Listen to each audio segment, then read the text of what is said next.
So I'm just going to start off by saying I do not understand where this movie failed at the box office. I also don't understand where a lot of smoke seemed to have gotten for this movie. It just seemed like no one really cared. And if this is something that I think really needs to be talked about, is that going through this, I'm seeing the film for what it really was, which was a very inspirational story about survival. But on the other hand, I'm like, I love boxing movies and I like seeing boxing. And Christy Martin is a legend, bro. Christy Martin is a straight up legend. And one of the things that I can't get behind is just why this movie just didn't seem to attract people to the theater, or why it didn't attract an audience worth a damn. That's my only question, because it's actually a good movie. If you actually sit down and like see the film, it's actually a good movie. And the movie I'm talking about is Christy. It's a biographical sports drama centered on Christy Martin, like one of the most influential female fighters in boxing history. Like, this is the Christy Martin. This girl got like what, 49 knockouts on a 59 fight career. That's crazy. I don't think any woman fighter has as many fights as Christy Martin. That woman went up until I believe 42 in her boxing career, which is rare for even male boxers to go that long. And the thing is, the film, like, I know Sydney Sweeney has been controversial on so many different standpoints, what her family supports or what she supports or how she carries herself. All these things have been an issue. But Sydney Sweeney actually played a really good Christy Martin. I mean, it's about a woman from a small town in West Virginia who becomes like the face of women's boxing in the 90s. You know what I mean? And Sydney Sweeney, I guess, was like, people didn't think she'd be believable, but I thought she was believable. If you think she was like too cute or too pretty, then sure, that could be a nice gripe. But it's Hollywood; everyone's too pretty. If we're gonna keep it a buck, like, so that complaint should be long gone by this point in our lives, because it just is what it is. Now, I think that the movie, Christie's brutal training, the championship fights, groundbreaking success under promoters. Like, I didn't even realize she was under Don King, by the way. Like, I never realized that Don King had a part in Christy Martin's success. I never knew that, because when she was at the height of her career, I was either like just born or too young to remember. So it's just like, I didn't realize that was the case. And then, like, focusing on like her like personal struggles, especially like that abusive relationship with her husband Jim, which I also didn't realize they were like 25 years apart. Like, I didn't realize she was 22 when he was 47, and nobody had a problem with that. Nobody wanted to beat this nigga's ass. Like, yo, what are you doing with my daughter, bro? Like, what are you talking about? Or the mom is trash. The mom is trash. Throw the mom out with the bathwater. I don't give a fuck. Her mom is terrible, mentally struck is destructively abusive, and it's sad because Christy seemed like a nice girl when she was younger. I mean, I don't know her personally. The movies always make the person out to be something else sometimes, but it just seemed like she was a nice girl. I mean, obviously she liked girls, right? She liked girls, and her mama didn't like that, and you can't be playing with girls now, Christy. It's just how it be, and it's crazy as shit. But it was the 80s and the 90s, which what can we do?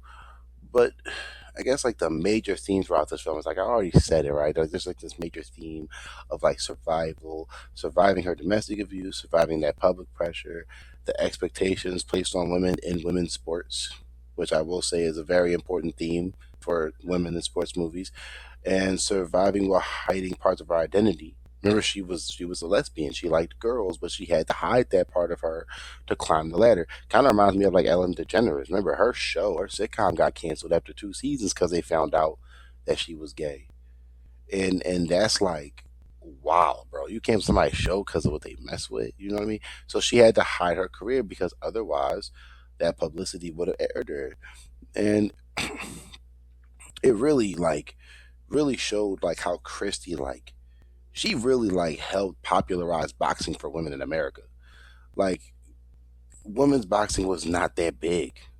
And then Christy Martin came out, and now Women's boxing was a big deal for a decade, some change. Like, women's boxing was not taken seriously until Christy Martin came onto the scene. She acted like the boys, she talked shit like the boys, and people was like, "Well, we gotta see this girl. She talk a lot of shit, but her hands is where her mouth is. She got hands."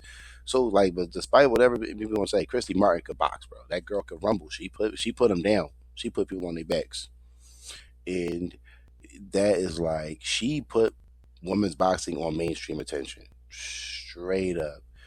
It opened the door for basically Layla Ali to happen. She's the reason why we have Layla Ali. I mean, let's be honest, she's Muhammad Ali's daughter, but Christy Martin opened that door for her. Hell, probably even Lucia Riker, even though they were around the same age. So I don't know. They might have popped on the scene at the same time, and they just never fought each other. And that's a fight that should have happened. I still think that fight with Layla Ali should have been double checked, because that was crazy what he did to her for that fight. She really should have fought Lucia Riker. They were the same age, about around the same height, same weight. Would have been a more interesting fight, but that fight with Layla Ali, that is, unfortunately, that joint was did dirty. Now, I do have to give my shout to Sydney Sweeney. I don't know where the hate comes in for Sydney Sweeney. I've seen this girl. I know the girl can commit and perform. I've seen it. And like, Sydney Sweeney's transformation and commitment to the role, that is like one of the most committed I've ever seen her. She gained like 30 pounds. She trained in boxing and performed the fight scenes herself. She actually opted to do the fight scenes for real. So that one scene where she's bleeding out her nose, but she's like smiling, that was really Sydney Sweeney doing that. She really took a punch to the face. She was really getting the hell knocked out of her. And she asked for that. She wanted to do that. So the commitment, the physical training, the physical transformation, everything that required her for the role, she did it. And I really think she might have got did dirty during the Oscars this year. I really think she should have been nominated for Christie. I think she should have been nominated. She was damn good. And unfortunately, certain things like that, some controversy can kind of get in the way. Certain other things could get in the way. It's unfortunate, but she did a great job, and I cannot take that away from her. Like, to see that she, like, the Hollywood cutesy it girl, asked to go out there and get rocked in the jaw, get rocked in the nose. You feel me? Put me on my back if you had to. Commitment to me. And like, the movie has like this gritty, emotional, but also like inspirational, like, tone to it. Like, there's no real one set tone, and then like, it can get real dark at times because of like the trauma or the abuse. But I would still say it's overall more inspirational than anything. And I think people have even compared it to like, it was like I Tanya the Fighter, things like that. But it's a good film. I think it needs to be. I think people need to revisit this movie and actually watch it and actually see what I'm talking about, because I don't understand how people either didn't see this or saw this and hated it, or saw this and just didn't care. Like, this is a really good film. I'm not saying it's like top 10 movies of all time. It's probably not even top 10 boxing movies for me, but it is like a solid film and a solid performance from Sydney Sweeney, and I think that should be recognized. And it failing at the box office is a little unfortunate, and it's going to go down as one of the biggest bombs in history, I think, or something like that. Sadly enough. But anyway, I definitely think people should give this movie a look, give it a chance, and if it's just not for you, then hey, I understand. But look, I need y'all to do me a favor as I'm logging off. I need y'all to like, comment, and subscribe. If you made it this far, please help a brother out. I will see y'all on the next one.